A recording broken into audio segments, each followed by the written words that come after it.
Salam untuk kita semuanya, berjumpa lagi dengan saya di channel Aritela Tutorial, tempat kita untuk berbagi informasi seputar informasi pendidikan dan informasi guru, serta informasi honorer dan informasi lain yang ada hubungannya dengan dunia pendidikan dan guru dan dunia honorer atau informasi yang relevan.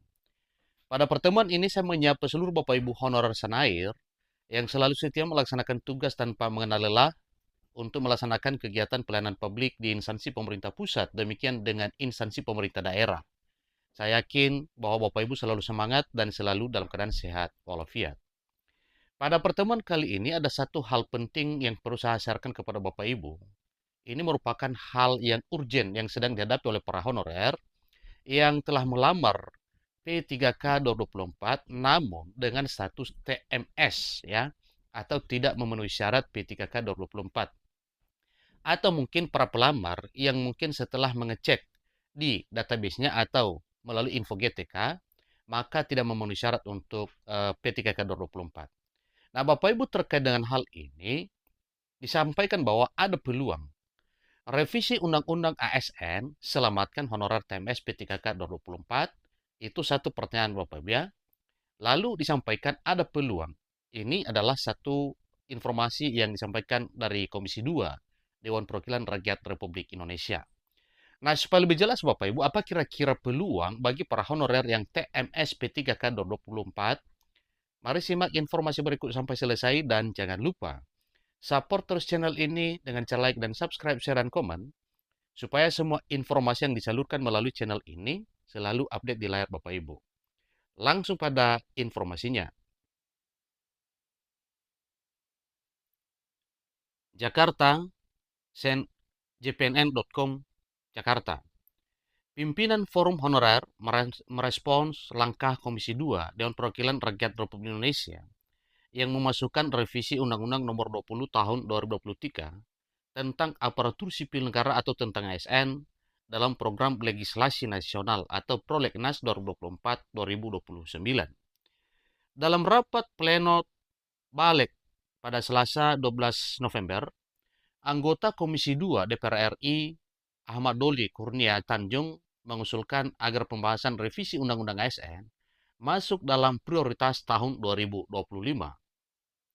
Mengenai urgensi Undang-Undang ASN direvisi, Ahmad Doli Kurnia menjelaskan bahwa hal itu berkaitan dengan bertambahnya jumlah kementerian di Kabinet Merah Putih pimpinan Presiden Prabowo Subianto. Ahmad Doli menjelaskan penambahan kementerian dan lembaga berkaitan dengan kebutuhan pengisian ASN.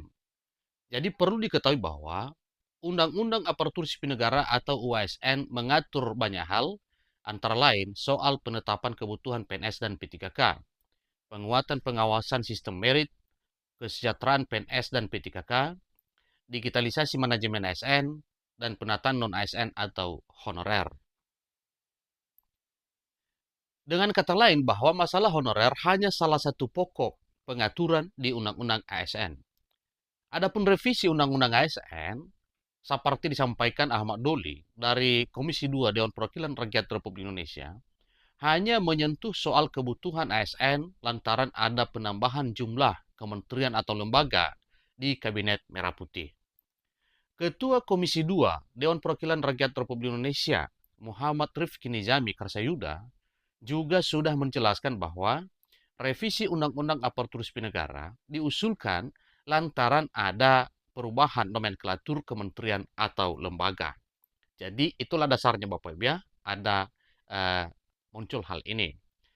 Dengan jumlah kementerian atau lembaga yang bertambah gemuk, perlu ada regulasi yang mengatur komposisi ASN untuk mengisinya. Pejabat eselon 1, eselon 2, dan seterusnya di kementerian atau lembaga itu harus diatur, makanya Undang-Undang ASN mendesak direvisi. Ini terang Rifki Nizami yang dihubungi jpnn.com pada Rabu 13 November 2024 baru-baru ini. Jadi apa respons ya honorer terhadap revisi Undang-Undang ASN? Meski demikian, pimpinan honorer merespons kabar revisi Undang-Undang ASN dengan perasaan campur aduk. Dewan Pembina Forum Honorer kategori 2 Tenaga Teknis Administrasi Nurbaiti sangat khawatir revisi Undang-Undang ASN menyentuh pasal-pasal yang berkaitan dengan penataan non-ASN. Jika hal tersebut terjadi, kata Bunda Nur, maka bisa mengganggu penyelesaian honorer melalui mekanisme pengangkatan jadi P3K yang saat ini sedang berproses.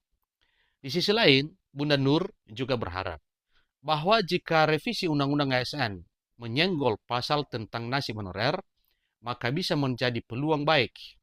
Jujur saya khawatir sekali ini, kecuali ada pasal khusus, buat honorer yang berstatus TMS alias tidak memenuhi syarat bisa ikut seleksi P3K. Ini tutur Bunda Nur kepada jpn.com. Beliau berharap revisi Undang-Undang ASN 2023 memunculkan pasal-pasal baru yang bisa mengakomodasi honorer kategori 2 yang tahun ini gagal ikut seleksi P3K lantaran persyaratan dan usia. Kalau harus merevisi, sebaiknya hanya untuk menambah, bukan menghilangkan pasal yang melindungi honorer, kata Bunda Nurbaiti. Apakah aspirasi yang disuarakan Bunda Nur bisa terwujud? Senayan merupakan lembaga politik yang antara lain punya tugas mendengar dan mewujudkan aspirasi rakyat.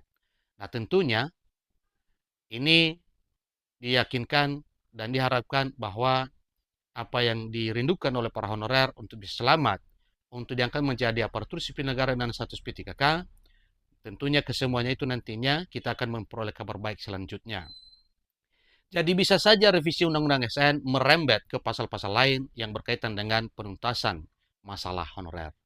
Itulah informasi terbaru Bapak Ibu terkait dengan pasal-pasal yang mengatur tentang nasib honorer yang tertuang dalam revisi Undang-Undang Aparatur Sipil Negara atau RUASN yang sampai sekarang pengesahannya itu sangat dinantikan oleh honorer demi nasibnya bisa diubah, bisa ditingkatkan menjadi seorang aparatur sipil negara dengan status pegawai pemerintah dan perjanjian kerja.